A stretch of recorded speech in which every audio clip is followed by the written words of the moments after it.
Mesdames, Messieurs, bienvenue. Alors aujourd'hui, j'ai un grand plaisir de recevoir des personnes qui vont nous parler de quelque chose de très très important.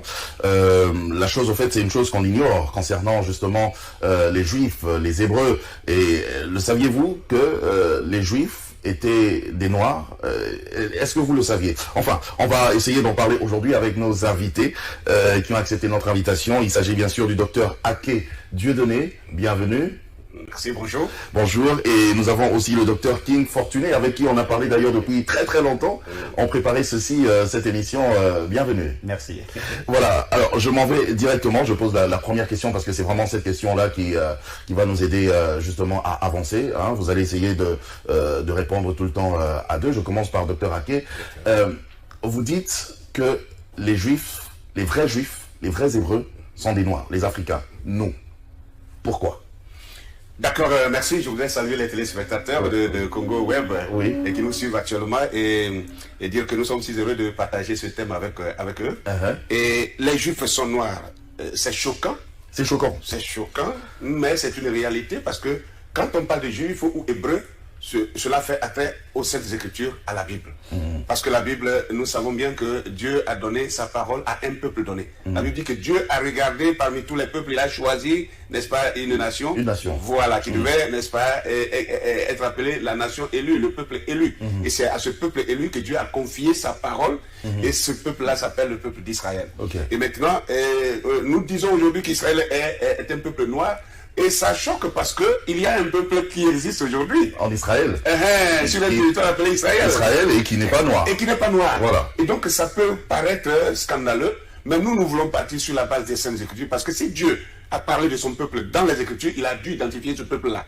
Il a dû identifier ce peuple-là. Que disent justement les Saintes Écritures? Premièrement, il faut d'abord enlever l'obstacle qui fait l'écran dans la mémoire des gens actuellement, parce que dès qu'on dit que les Hébreux sont noirs ou les Juifs sont noirs, directement tout le monde tourne ses regards vers Israël, en Palestine, et on voit que ce sont des Blancs. Alors donc on se dit, mais qu'est-ce que ces gens-là racontent là? Est-ce que ce n'est pas des hérésies là?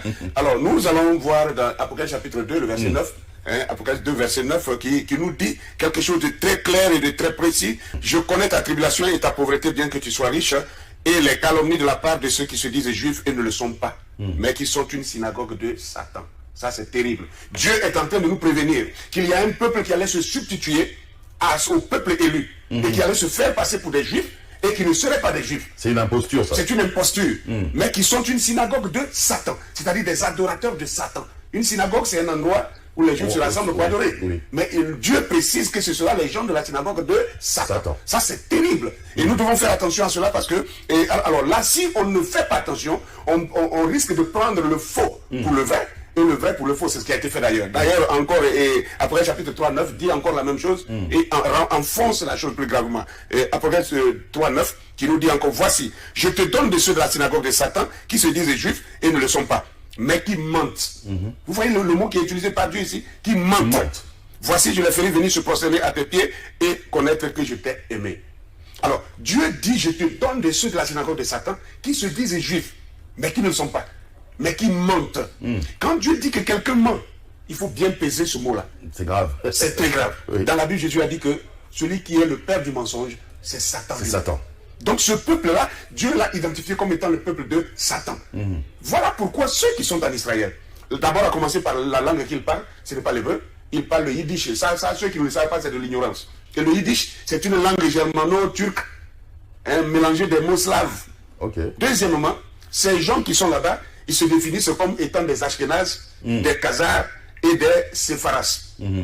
Donc, quand on prend les gens comme les Ashkénazim ou les Ashkénazes, Ashkénaz, bibliquement, c'est le premier petit-fils de Japheth. Et quand on parle d'Israël ou des Sémites, ce sont les descendants de Sem. Vous comprenez bien? Parmi les trois fils de Noé, d'Abraham découle Isaac, Jacob, les 12 tribus qui forment maintenant la nation d'Israël. Donc vous voyez que pour être juif, il faut être d'abord un sémite. Or les Ashkénazes, sont carrément de la lignée de Japhet. Donc ce sont les descendants d'Ashkenaz qui sont en Israël actuellement. Ok, donc sur base de ça déjà, c'est exclu. C'est exclu, ils sont hors sujet. Et maintenant les Khazars, prenons les Khazars. Les Khazars découlent d'un ancien royaume qui a existé entre le 4e et le 11e siècle, hein, qu'on appelait la Khazarie, qui se situait au sud de la Russie et entre la mer Caspienne et la mer Noire. Hein, et justement la zone de l'Ukraine actuellement. Vous voyez un peu. Et ce royaume-là, c'était des Turcs, c'était un peuple turc mélangé de Slaves et de Russes. C'était un peuple usurpateur. C'est-à-dire c'était un peuple qui agressait tous ceux qui passaient. Et donc, ils arrachaient leurs biens, ils les tuaient et ils prenaient leur identité. Okay. Déjà à l'époque, ils étaient déjà comme ça, des imposteurs. Des imposteurs. La Russie et l'Allemagne à l'époque et se sont mis ensemble autour du 7e siècle par là. Ils ont voulu leur faire la guerre pour les détruire. Et on leur a dit, vous choisissez une de ces religions ou alors on vous massacre. Et ils ont choisi le judaïsme. Je pose quand même la même question au docteur King. Allez, essayez de nous éclairer encore plus, de creuser encore plus, parce que le docteur Ake est parti déjà sur base de ce texte d'Apocalypse, et il nous a même parlé des enfants de Noé, il a même évoqué les 12 tribus d'Israël.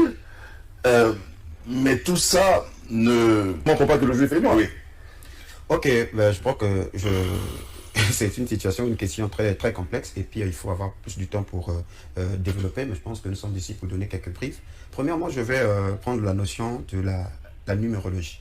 La numérologie par rapport à une clé prophétique dans Ézéchiel chapitre 4, où Ézéchiel s'est penché 390 jours pour porter le péché de la maison d'Israël et 40 jours pour porter le péché de la maison de Juda. 390 plus 40, ça donne 430. Or, lorsque nous voyons le peuple qui a subi la servitude qui a duré près de 4 siècles, il s'agit bien du peuple africain ou du peuple noir qui ont été déportés à partir de l'Afrique. Le châtiment de 4 siècles est un châtiment réservé qu'à Israël. Donc le peuple qui subit ce châtiment-là, assurément c'est Israël. Quelqu'un va dire c'est juste une coïncidence. Il faut maintenant rattacher ces prophéties-là par rapport à ceux-là qu'on appelle les Juifs. Sinon, il faut commencer par régner la Bible. Pourquoi 400 ans de servitude? 4 siècles. Parce que selon Lévitique 26, le verset 18, quand Israël pécherait, Dieu devait les punir 7 fois. Et au verset 33 jusqu'au verset 34, il est dit, je vous disperserai parmi les nations, je vous arracherai de vos terres. Et dans Deutéronome 28, le verset 68, là, dans Deutéronome, il faudrait que les téléspectateurs prennent leurs notes, qu'ils étudient, qu'ils lisent calmement ce chapitre, comme dit mon frère ici, il faut le lire avec les yeux décolonisés. Il s'agit là des châtiments qui devaient toucher Israël en cas de désobéissance. Et le dernier châtiment, il est dit, et l'Éternel te ramènera sur des navires en Égypte, et tu feras ce chemin dont je t'avais dit, tu ne le verras plus. Là, vous vous offrirez en vente à vos ennemis comme esclaves, comme servantes. Donc, la servitude qui devait durer 4 siècles là précis, c'est la traite négrière selon Deutéronome 28, 68. Il devait revenir d'abord en Égypte. Et l'Égypte, c'est l'Afrique. C'est à partir de l'Afrique qu'il devait être vendu. Parce que le mot Mitzraïm, c'est aussi servitude. Parce qu'il ne s'agit pas de l'Égypte à l'origine. L'Égypte, ce sont les Grecs qui ont amené ça. Mesdames, messieurs, vous pouvez toujours laisser un commentaire, un message à ce numéro de téléphone. Je sais que là, dans vos maisons, ça bouillonne un tout petit peu. C'est vrai que moi-même aussi, quand j'ai appris ça, parce qu'on a eu à faire un briefing, ma tête avait bougé, donc on doit essayer de comprendre. On a parlé d'Héber, docteur Ake. Héber, était-il, lui, l'ancêtre des Hébreux, était-il noir? Merci. Je vais le prouver maintenant. D'abord, je commence par vous dire, pour que vous puissiez bien comprendre, et tous les téléspectateurs puissent comprendre ce que nous sommes en train de dire, il faut que nous passions aussi sur la réalité. Vous voyez l'Égypte antique. L'Égypte antique, c'est prouvé aujourd'hui. Ce n'est plus un secret pour quelqu'un que l'Égypte antique était nègre. Alors, sur cette base-là, si nous prenons Exode chapitre 2, Exode chapitre 2, versets 5 à 9, que je vais parcourir rapidement, la base, c'est la naissance de Moïse. Et vous savez qu'au moment où Moïse naissait en Égypte, Pharaon avait pris la décision d'éliminer tous les enfants mâles qui naissent parmi les Hébreux. Mais voilà que Moïse et sa mère l'extrait et le cache parce qu'il était trop beau, dit la Bible. Et donc, jusqu'à un certain âge, elle ne pouvait plus le conserver et elle est allée le glisser sur le Nil comme on le laissait dans un panier. Et la Bible dit que la fille de Pharaon a récupéré cet enfant. Et elle a dit, ça c'est un enfant des Hébreux. Je vais le prendre et je vais l'élever. Elle va présenter cet enfant à son père qui est Pharaon. Et elle dit, c'est mon enfant. Et son père accepte ça. Donc, ça veut dire que si Pharaon n'a pas pu reconnaître que cet enfant était un enfant hébreu, alors que les pharaons étaient noirs, si les Hébreux étaient blancs, comment un enfant blanc pouvait-il se cacher dans la maison de Pharaon, alors que Pharaon cherchait à tuer tous les petits garçons blancs? Maintenant, ce même Moïse-là, quand il grandit, il voit qu'un Égyptien est en train de frapper un Hébreu, son frère, il prend la défense. Quand il tue l'Égyptien et qu'il fuit dans le désert, il se retrouve chez un monsieur qu'on appelle Jéthro le Madianite. Et il trouve les filles de Jéthro, il prend leur défense au bord du puits, et les filles rentrent chez elles à la maison. Ça se trouve dans Exode chapitre 2, le verset 16 à 22. Et leur père dit, mais les filles, vous êtes vite rentrées tôt aujourd'hui, là, qu'est-ce qui s'est passé? Elles répondent ceci: un Égyptien nous a délivrés de la main des bergers. Et même il nous a puisé de l'eau et a fait boire le troupeau. Un Égyptien. C'est-à-dire, Moïse même... Il n'y avait aucune différence. Vous voyez, non? Ok. Ça veut dire que Moïse et les Égyptiens, il n'y avait pas de différence.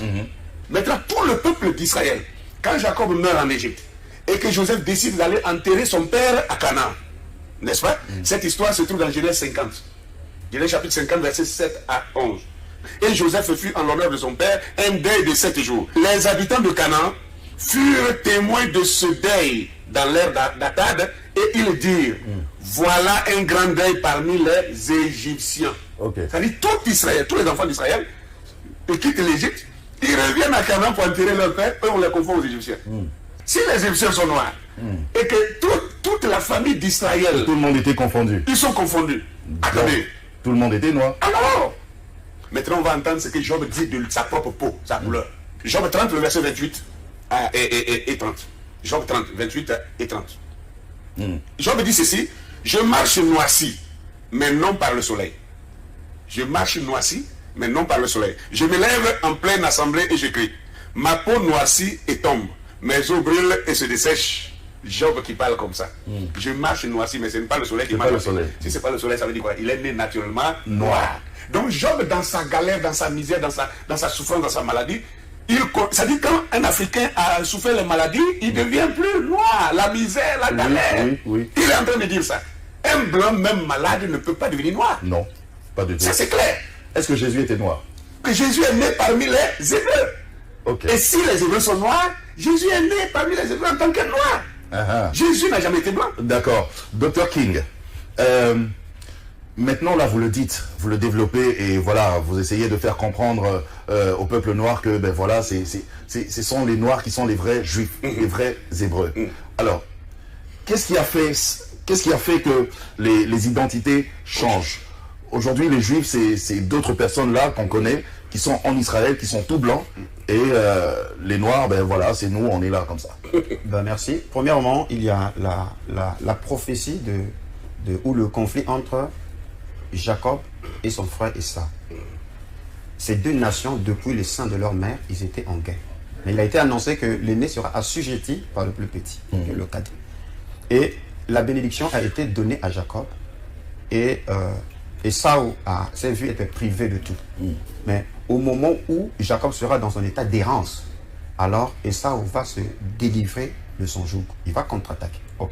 Raison pour laquelle nous avons montré que celui qui a reçu les promesses, les lois, le culte, l'adoption, c'est Jacob ou Israël. Et quand il pêche, il sera détruit, puni 7 fois. Et parmi ces punitions, le niveau suprême de la punition, c'est la déportation.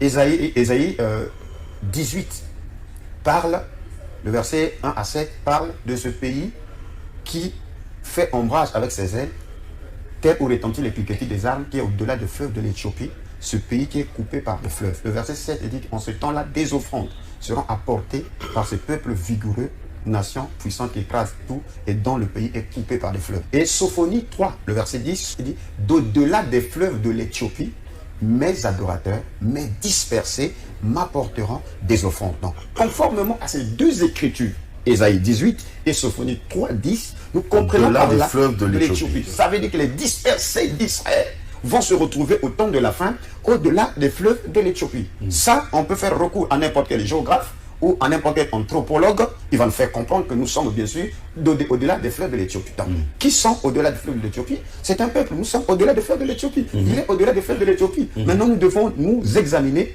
qui sommes-nous. Soit c'est les prophéties qui trompent, ou soit c'est nous qui avons un problème. Alors, pourquoi nous avons perdu cette identité? C'est parce que parmi les châtiments dans Deutéronome 32, au verset 36 de Deutéronome 32, il dit, je ferai disparaître leur mémoire d'entre les hommes. Donc la mémoire d'Israël disparaîtra parmi les hommes. Dans le psaume 83, il est dit, voici tes ennemis s'agitent, ceux qui te haïssent lèvent la tête. Ils forment contre ton peuple des projets pleins de ruses et ils délibèrent contre ceux que tu protèges. Venez, disent-ils, exterminons-les du milieu des nations, qu'on ne se souvienne plus du nom d'Israël. Ils se concertent tous. D'un même cœur, ils font alliance contre toi, les tentes d'Édom et les Ismaélites, Moab et les Agaranites. Donc ils sont Édom est à la tête de cette coalition. Parce que Édom, il est roux. Ok? Donc Édom est plus clair à la naissance que Jacob. Ok? Et Édom finira par se mélanger. Il se mélange toujours avec la lignée de Japheth pour chercher le secours afin de prendre la place de son frère Jacob, parce que prendre la place de son frère Jacob, c'est prendre la bénédiction. D'où vous verrez que lorsque Israël ou les tribus de Juda ont été déportés à Babylone, la terre est restée inoccupée, les Édomites sont venus pour s'établir sur cette terre. Ok? Et c'est au retour de la déportation que les Maccabées ont fait la guerre aux Édomites, et après leur avoir vaincu, ils les ont contraints à se circoncire. Voilà comment les Édomites sont devenus juifs par religion. En fait, il y a eu usurpation, il y a eu une guerre entre Édom et Jacob. Donc si on vous dit que moi c'est Jacob, le monde entier va bénir Jacob. Parce que quand Jacob s'est présenté devant son père, il ne s'est pas présenté comme Jacob, il s'est présenté comme Ésaü.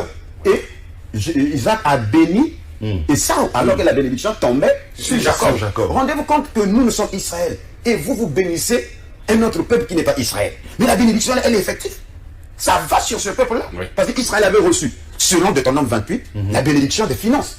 Tu prêteras à beaucoup et tu n'emprunteras pas. Tu seras la tête et non la queue. Tu seras en haut et jamais en bas. Et maintenant, si on vous a usurpé votre identité, alors, et vous donnez cette bénédiction-là aux autres, voilà pourquoi les juifs de Wall Street contrôlent les finances, contrôlent le monde entier. Parce que le monde les considère comme étant, eux, la lignée d'Abraham. Alors que la lignée d'Abraham, après les châtiments, devait se retrouver en Afrique pour suivre la servitude qui devait durer 4 siècles. Et je crois que le temps nous manque pour lire sérieusement comment ils ont quitté Israël pour se retrouver en Afrique. C'est écrit dans les Saintes Écritures. En tout cas, alors j'aimerais que vous avez chacun 2 minutes. Parlez-nous brièvement comme ça de cette conférence qui sera organisée, la conférence qui a pour thème l'origine hébraïque des Africains subsahariens d'au-delà des fleuves de l'Éthiopie. Vous savez, tout ce que nous venons de dire sur ce plateau ne sont que des briefs, mais la conférence nous donnera assez de temps pour déballer on posera toutes les questions. Et les gens vont me poser les questions. C'est pas notre première fois. On a fait la même conférence à Douala, on a fait à Abidjan plusieurs fois, on a fait chose au Congo-Brazzaville, on est même venu ici en mars. Donc on attend le public là. Venez et vous allez écouter. On va exposer et après on laisse les questions à tous ceux qui voudront poser leurs questions. Parce que cette thématique est très importante parce que la souffrance, vous allez finir par comprendre que la souffrance de l'Afrique découle de là. Et maintenant, la solution, ce n'est pas avec les politiciens. Voilà pourquoi les politiques se sont battus. Ils ont fait tout ce qu'ils pouvaient. Mais ils n'y arrivent pas. Parce que c'est une question de prophétie. Et il faut des sacrificateurs.